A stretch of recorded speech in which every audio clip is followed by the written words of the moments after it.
Welcome to Pregnancy Help Podcast. I'm Christine Grimmett, and we are coming to you from the Heartbeat International Annual Conference. We have a special guest here today talking about international partnerships with American organizations and how the U.S. and international organizations can really help each other out. So I want to introduce our international program specialist, Ellen Foell. She is our contact with all things affiliates around the world. So Ellen, I'm going to let you take it away from here. Thanks, Christine. Well, good morning, Heartbeat fans and friends. It is such a joy and pleasure to be with you coming from Jacksonville, Florida. I have the absolute delight today to talk with and introduce you to somebody I just met live this week, Judy Weber, the CEO of First Coast Women's Services right here in Jacksonville, Florida. Judy has been the CEO for a while. She's got a tremendous ministry going on here. She and her team are extremely gracious and very engaged with international affiliates and non-affiliated pregnancy help work around the world. And I was so excited. I wanted to introduce you to her and give her a chance to show how and demonstrate how, as American-based centers, we can touch the world. Judy, tell us a little bit about what you do here in Jacksonville first, please. Thank you so much. Well, here in Jacksonville and really in Northeast Florida, First Coast Women's Services has 5 brick and mortar centers and a mobile unit. This area is extremely spread out. So we are not just in Duval County where Jacksonville is, but we're in 2 neighboring counties, Clay County and Baker County. And we started seeing clients back in 1994 with one small storefront rented facility. And then from that time, every few years for quite a while, the Lord would bring people to us from other communities. For instance, the first was out at the beach who said, we'd like to have a place just like you have, your pregnancy resource center here at the beach. So they began to grab churches and raise money and start a center there. And it went from there to a rural center out in Baker County, Clay County, which is a huge naval community. And then we decided we needed a center up near the airport. 95 comes straight down I-95 from Georgia into Florida. And we are really an abortion destination. People from other states come down because we have 4 abortion clinics here.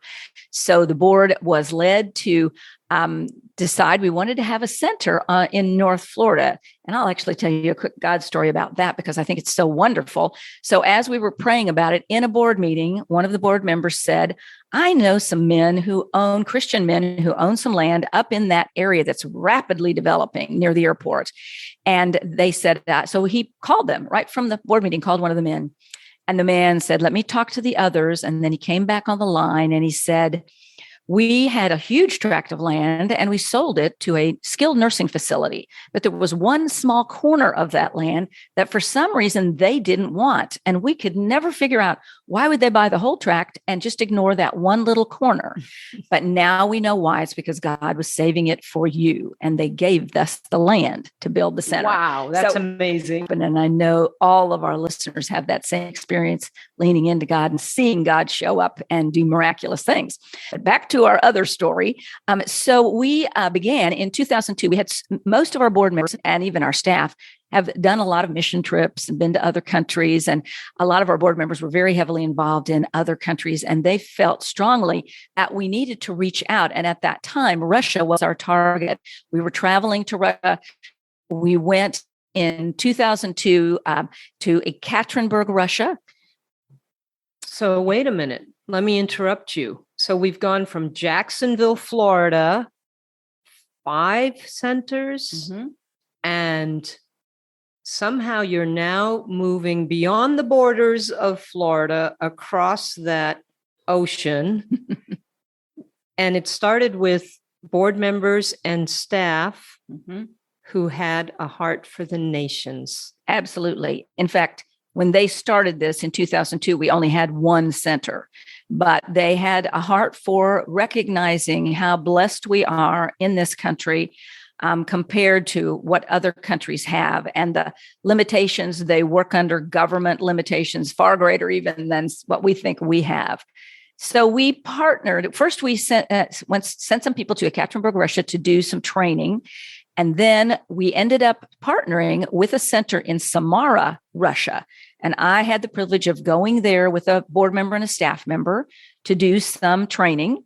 And we adopted them, and we began to sow into them finances from a tithe of our baby bottle money. Well, tell us about, everybody's familiar with the baby bottle drive. Mm-hmm. What does a baby bottle tithe mean? Okay. Well, we had been using the baby bottles and it still is a very, very great development issue for us because it involves so many individuals and churches.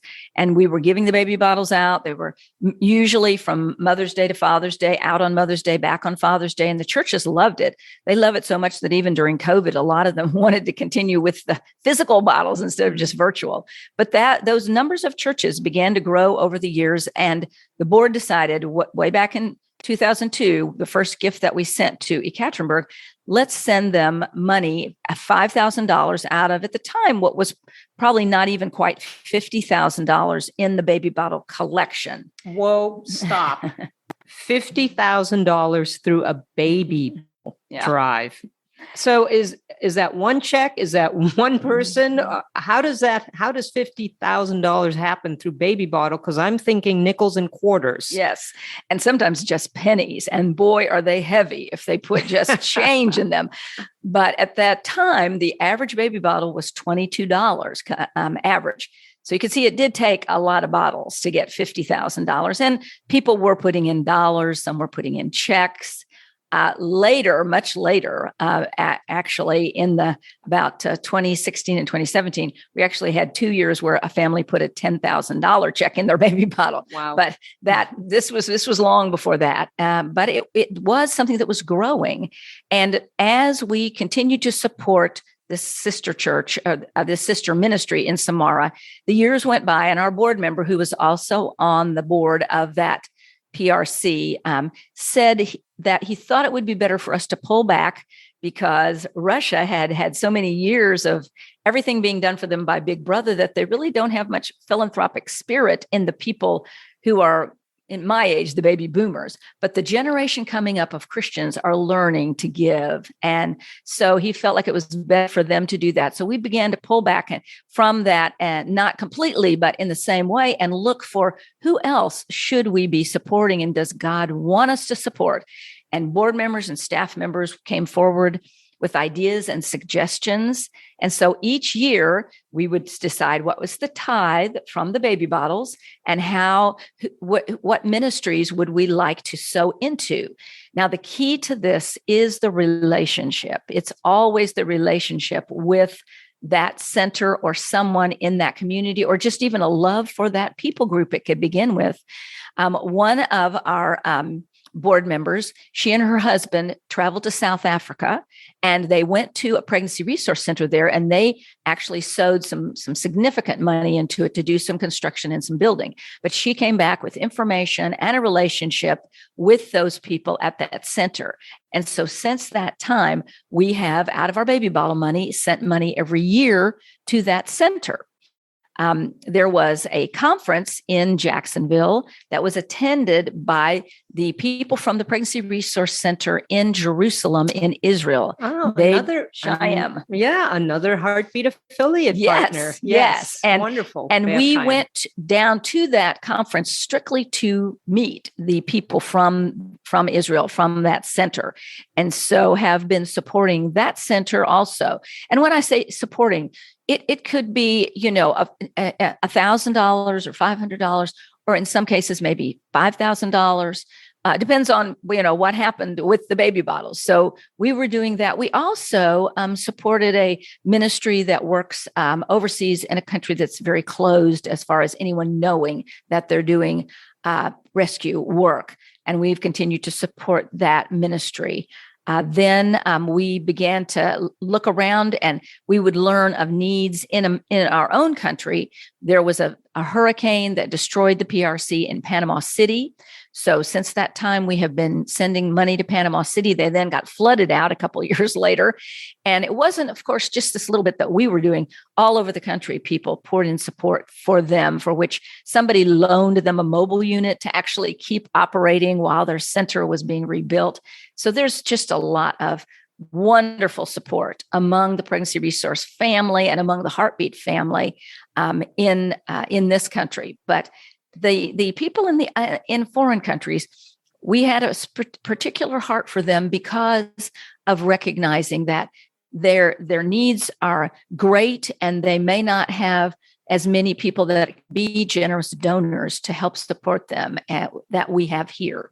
That is an amazing spread across the globe. And I think that what I'm hearing is sometimes it is intentional. It kind of reminds me of that verse in Jonah where God says, should I not be concerned? Yes. But then every once in a while, God serendipitously brings you into relationship in a different country. Can you just tell us about your relationship with Barbados? I love to tell.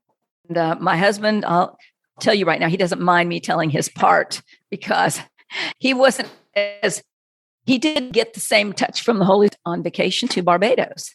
And we walked around the little town and we just felt a very strong pull to go the next morning to one of the churches. And we don't all go to church when we're on vacation. And so he said, oh, do we have to go tomorrow? It's our first morning there. Let's go next weekend. And I said, I just really want to go to that little church. So he got up with me and he'll say, he was pouting all the way down the street as we were walking, but we walked and we went into this little church and we sat down.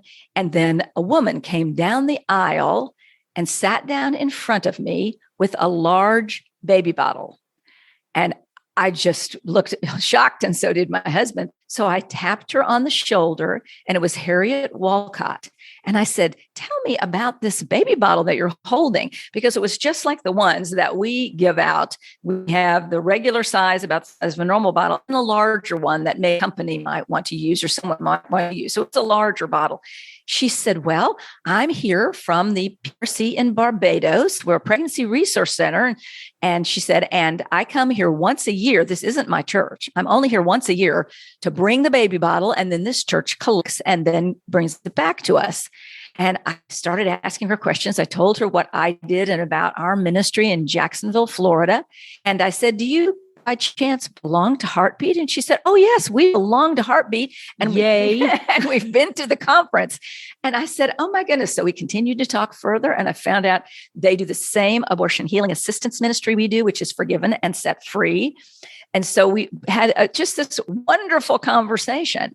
And I knew that God just didn't have that to encourage both of us, but that he wanted action. He does something like that. It's obvious he wants action from you. And so I knew it was up to me. So I went back and told the story to my board, who were really excited, had a picture of me with Harriet. And we began to be able to support from the baby bottle campaign into their ministry in Barbados. And then the thrill this year to come to Heartbeat, know they were going to be here and take Harriet and also Camille out to lunch and then take them to see one of our centers and just spend time with them here. And some of the other internationals, and I just want to put in a plug for them who are here. We were able to take a couple of the others, one from Jamaica. Yes, Kat from Jamaica, and then also from Zimbabwe. No.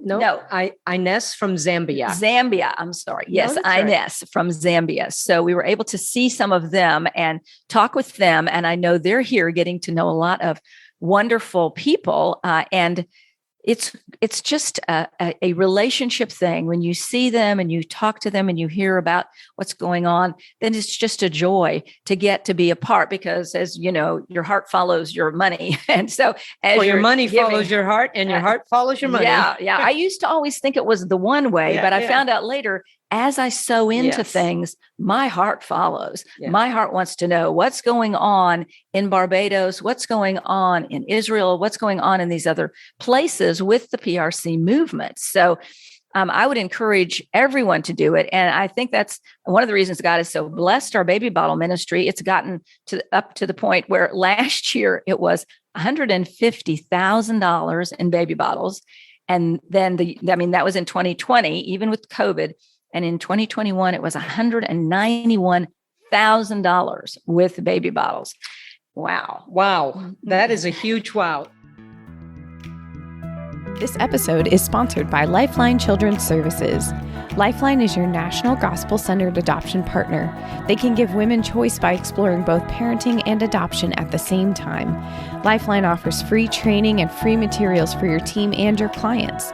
Please visit planmyadoption.org/partners for more information.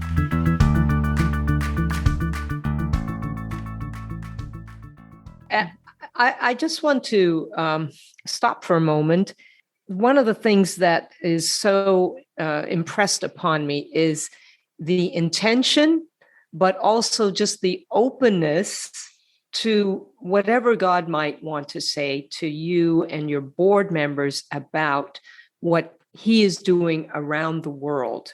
So we see the stretch of First Coast in Russia, South Africa, Israel, Barbados, any place else? Well, let me explain something that's happened currently. And that is that another one of our board members does a lot of ministry in Russia and all of those Eastern European countries. And of course, is heartsick over what is happening in the Ukraine. And he builds churches in a lot of those countries and built churches in the Ukraine. And so when this happened, I said, tell me what we, First Coast Women's Services, should do to help. I don't know that we can get into the Ukraine. I don't even know if the PRCs are existing. What can we do? And so he said, and I have learned also through Heartbeat, that the director of the Ukraine Center came here, which was wonderful. But that was Lena? Yes. Lena Patina. Yes. Former director of the Ukrainian. Yes. So it sounds like it might have been destroyed. If not, it's not a safe place. But women in need, pregnant women with babies, they're pouring out of the Ukraine into all the surrounding countries. So I said to him, well, we need to connect in Poland and Hungary and all of these places and provide help. And he didn't know exactly how to do that. But then when I learned about Halo through Heartbeat and thought that is a good way for us to provide some funding again out of the baby bottle money and specify we would like it to go to the PRCs that are in those countries where they are receiving refugees. And so they said, absolutely, we can honor that request. And I went to the board because the amount we gave was a larger percentage than what we had given in the past to any one place, although this is a broader ministry. And they were all saying, absolutely, we think that's a great idea. Definitely give that money there. So that's not where we have at this point individual relationships, but I'm hoping in the future we may be able to develop more individual relationships with those. Well, that is incredible. Judy, you mentioned the Halo Fund, which is the Heartbeat outreach from its own affiliates, for its affiliates. It's the Helping Affiliated Life Affirming Organizations. And out of that fund, Heartbeat has also been able to extend financial assistance or resources to, for instance, hurricane victims, tornado centers that get hit by tornadoes. But we have seen a significant increase of generosity and giving from our affiliates through the Halo Fund for the Ukraine. I did want to mention as well that we haven't. So I'm trying to wrap up, but there's so many things you've touched on that have been so exciting. The Barbados group affiliates that are present are from Unborn Justice, and they are present this year. Camille Martindale is the director, and Harriet Walcott are here. and the Jamaican affiliate is here. We also have representatives from Puerto Rico, from Italy, from Macedonia, from I don't want to forget anybody that's here now, and Ghana, Zambia, Zimbabwe, and a few other countries. And forgive me for forgetting them, but the point is, these are opportunities right here at the conference that people here can get in touch with our international affiliates. Movimento per la Vita, who's represented here by two of their members from Italy. They also, this is what's cool, from Italy, they are also doing an outreach to the Ukrainian centers, providing resources, providing funds. So this is the pregnancy help world. It is a community of individuals representing nations.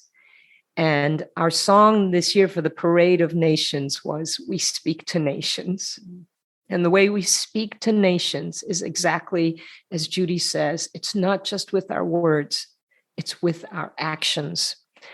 I love what Judy is doing, what she and her team are doing, and her board in establishing almost these sister centers around the world. And I just encourage you, listeners, if you have a heart to touch a nation and to be part of what God is doing around the world, get in touch with me, get in touch with Heartbeat.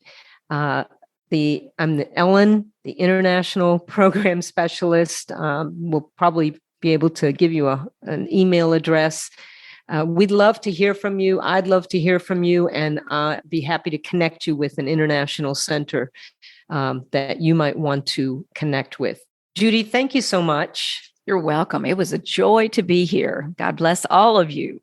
It has been an absolute pleasure to hear from you and to just connect with you about the work that you and your center are doing around the world. And I thank you for that, and God bless you. Thank you so much, Ellen and Judy. It was wonderful to hear from you. I know that there is more happening at the conference that you need to get back to, so we'll let you go. But thanks to our listeners for spending some time with us. And if you'd like to hear more, click subscribe. We'll have more episodes coming from the conference. And thanks for listening to this episode of the Pregnancy Help Podcast.